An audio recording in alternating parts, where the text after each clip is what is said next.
बोलिए लक्ष्मी माता की जय। प्लीज़ मेरे चैनल को सब्सक्राइब कीजिएगा। लक्ष्मी माता की कहानी, दीपावली की कहानी।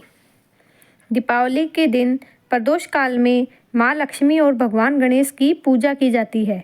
ऐसी मान्यता है, दीपावली वाले दिन धन की देवी माँ लक्ष्मी धरती पर विचरण के लिए आती हैं। इस दौरान उनकी जो सच्चे मन से आराधना करता है, वह अपनी कृपा बरसाती है।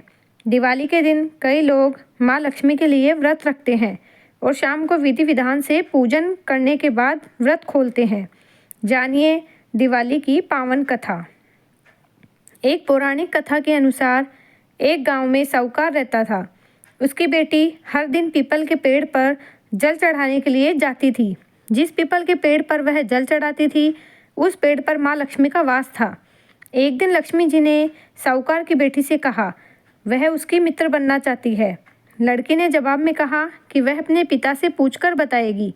घर आकर साहूकार की बेटी ने पूरी बात बताई। बेटी की बात सुनकर साहूकार ने हाँ कर दी। दूसरे दिन साहूकार की बेटी लक्ष्मी जी की को सहेली बना लिया। दोनों अच्छी सखियों की तरह एक दूसरे से बातें करती। एक दिन लक्ष्मी जी साहूकार की बेटी को अपने घर ले आई। लक्ष्मी जी ने अपने घर में साहूकार की बेटी का खूब आदर किया और पकवान परोसे।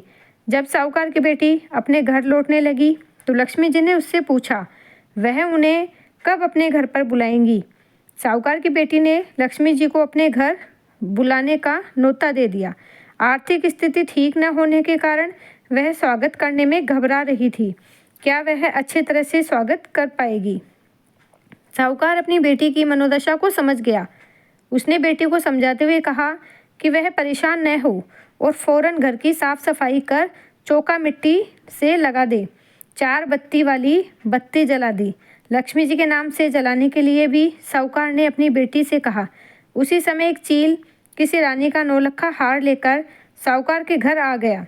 साहूकार की बेटी ने उस हार को बेचकर भोजन की तैयारी की। थोड़ी ही देर में माँ लक्ष्मी भगवान गणेश जी के साथ साहूकार के घर आई और साहूकार के स्वागत से प्रसन्न होकर उस पर अपनी कृपा बरसाई। लक्ष्मी जी की कृपा से साहूकार के पास किसी चीज़ की फिर कभी कोई कमी न हुई। बोलिए लक्ष्मी मैया की जय।